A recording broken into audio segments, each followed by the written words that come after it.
Paquet.t, c'est une plateforme, une start-up qui évolue dans le monde des assistants vocaux personnels.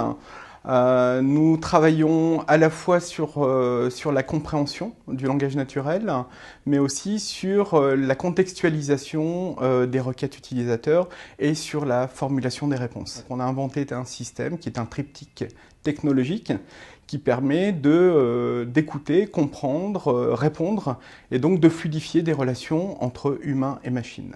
Nous développons notre propre techno. Nous ne nous appuyons pas en fait sur des technos tierces ou états-uniennes.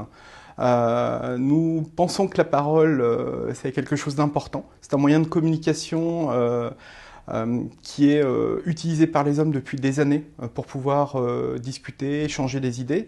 Et comme on aime à dire, écouter, ce n'est pas comprendre. Ce n'est pas parce que vous avez un moteur de reconnaissance de la parole qui va pouvoir vous faire de la transcription d'un signal voix en texte que la machine va être capable de comprendre. Donc ça, c'est un pan important de nos travaux de R&D, c'est de pouvoir créer ce moteur qui soit à la fois capable de comprendre et le texte, mais aussi le contexte. C'est-à-dire quand je parle de contexte, je parle d'état affectif du locuteur, je parle d'environnement bruité bruyant, je parle de régionalisme.